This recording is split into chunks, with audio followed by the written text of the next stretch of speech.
All right, so the dog's barking in the background. It's okay, it's my daughter's dog. Another week of AMI. Miss seeing you guys. When we talk about tools and stuff, I've always talked to you guys about my antique tools, and I brought out just a small section of them. I got so many, but I'm going to go through some of the cutting tools, the screwdrivers, the wood planes, the measuring tools, and even the type of torch that they used to use for plumbing. So I'm going to start with one of the neatest tools I've got. And it's got a anvil and a small vise, and it ratchets and screws to clamp to the table. That's either a jeweler's vise or a could be a watch repair vise. Picked that up somewhere, don't even remember where I got it, maybe in one of my grandfather's, but I think it's just neat because it's all cast, it's all together, and the way it's made. Then I'm going to get into the cutting tools. When we talk about miter saws, and when we use miter saws in class, this is a straight back saw, and it's used to cut miters. It's got the guide in it so you can cut straight, and it is a cross cut because the teeth are going in different directions. Then I have a small, probably it'd be like a sheetrock saw, but it's got a metal handle on it, which I thought was neat, and I picked that up somewhere. And then here's an old-timey hacksaw. And I love them when they got the wood handles on them. So these are just three different types of saws. This is called a draw knife. So if I had a board, or if I had a log and I want to take the bark off a log, you draw it toward you. It's a knife. They call it a draw knife. These are pretty common. And I found this one years ago, I think at a flea market, handmade little one. And I've never seen one that small, and it's probably for a cabinet maker. It works the same way. You can draw material down.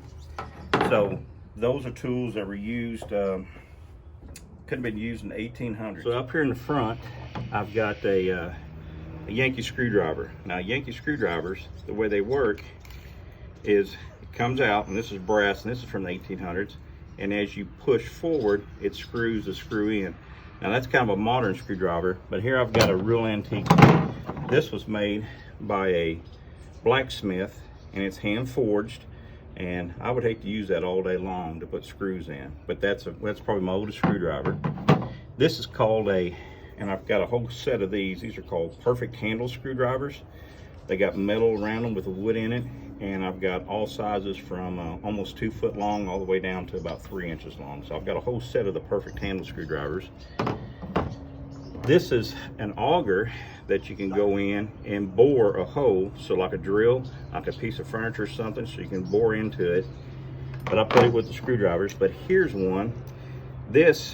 What's kind of neat about this one is you can change the bits, and in the handle, you unscrew it, and it's all wood. It's got all your different bits and stuff in it. So I'll put it back together, and it is a screwdriver, and it ratchets up here to where you can tighten it up and loosen it up and change your bits. So that just happens to be different types of screwdrivers I've got. This is a brace drill. This is one of the older ones I have. Push it up against your belly, and you turn it like this. You got a drill bit in it, and it drills. And so I've used these before on building barns and stuff where we didn't have electricity, before we had battery operated tools and everything. So that's a brace drill. Now I'm going to get into some of the planes. This would be what's called a spoke shave. So if I wanted to scrape and clean down something square and make it round, it's a spoke shave. This is just a Stanley plane I picked up. They're kind of collectible. This, the way it's shaped, and I'll put it down like this, you can see it, it's called a rabbet plane, and it's got a blade that's in the center part here, and it's just for taking and removing the surface areas. This is called a molding plane.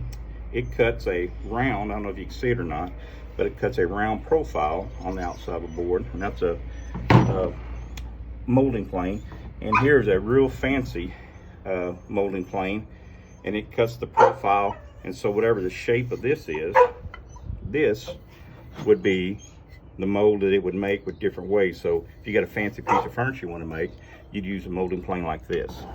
And again, all wood with brass and a metal blade.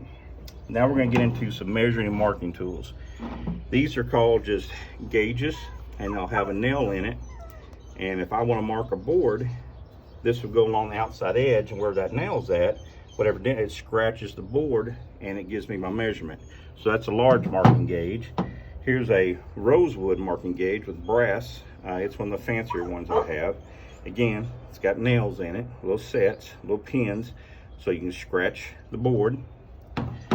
Here's just a more primitive one I picked up somewhere. That's probably some farmer made for a shop or cabinet maker made. And then we talked about different measuring tools. Now these are very old little rulers. And so some of these date back to the 1800s, and I've got all sorts of different sizes of them, and I'm always looking for them to pick up. Like here's one of my favorite ones. When it folds out, it's got all your measurements, it gets brass and everything. So you can see how I don't know if you can see the numbers on it, but it's just pretty the way the numbers are made and everything on it. And these are, you know, most of the tools on this table, I probably didn't pay more than $10 a piece for. Tools don't have to be that expensive, antique ones, but boy, I think they're pretty. I think they're a work of art, some of the older ones. And then I've got, we used, all of us in our shop classes, we used different types of tri-squares.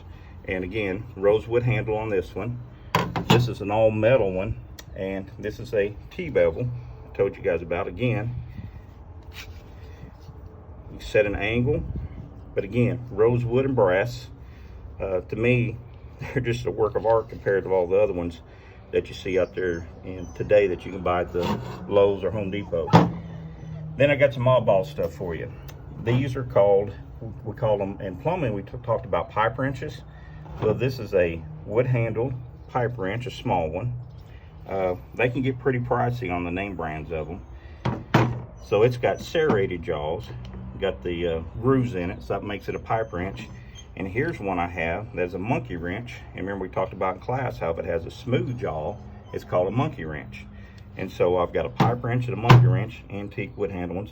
This is just an oddball tool we picked up somewhere. It's got a pry. It's got for wrenches, for square nuts. You can pull nails. It's got pliers, and it's got a hammer, all built into one. And I picked that up somewhere for like $5, and it's just an oddball thing I didn't have, and I just like oddball tools.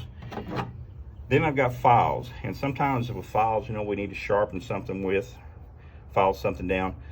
This one, I picked this one up. I've got all sorts of wood handle ones, but this one's got a cast handle on it, so it would last a long time, and you didn't have to worry about it coming apart, and you can change files. You can put any size small file into this thing and change it out. So that's just a file I have. This is called a snips. You can pull nails with it. You can snip something off with it. Just a small one. And every farmer, that I knew, had some sort of hand hatchet. And this just happens to be a more primitive one because of the way it's shaped. And this one, again, is probably from the late 1800s, maybe early 1900s. And then, when we did plumbing, we did propane torches. Well, this is what they use to melt lead with. For plumbing, primarily cast iron. So this used what they call a white gas, which is kind of like a kerosene. Can you imagine? And that thing's all brass. And that was given to me as a present when I helped a student in Bentonville get some scholarships and get accepted into college. The mother didn't have anything, but she had some old tools and she sent it to me. So that's the nicest one I've got, and I really appreciate it. And but this is a brass torch that you would use kind of like soldering, like we did in plumbing unit. So I just want to show you guys, I talk about my tools all the time. I just want to show you guys that we have that I do collect them. I think they're neat. They're almost pretty in the way they're designed and everything. And I'm always looking, and this is a small section that I brought out of my house, out of a coffee table in my house. So for AMI stuff, stuff's gonna be posted. You guys need to keep up with it, turn it in. Again, if you guys don't turn anything in, I've got to put a 50% in. So keep up with your work. If you know anybody in class and you talk with them, ask them if they've done my AMI work. I've got about 30 students right now haven't turned anything in, which is going to kill your grades, and I don't want to have to do that. So this morning, I've been out working in the garden. My daughter came over to videotape this for me because I'm not very good at technology, as you guys know. So I want to show you guys these tools. I'll probably do a gardening unit later on. I'm trying to do stuff that I've taught in class and talked about in class, so I'm going to try to do a gardening unit maybe later on. I'm out getting ready to plant tomatoes today, so hopefully I'll get my garden in by the end of this weekend. So you guys be safe, take care of your parents, do your schoolwork, and hope to see you soon.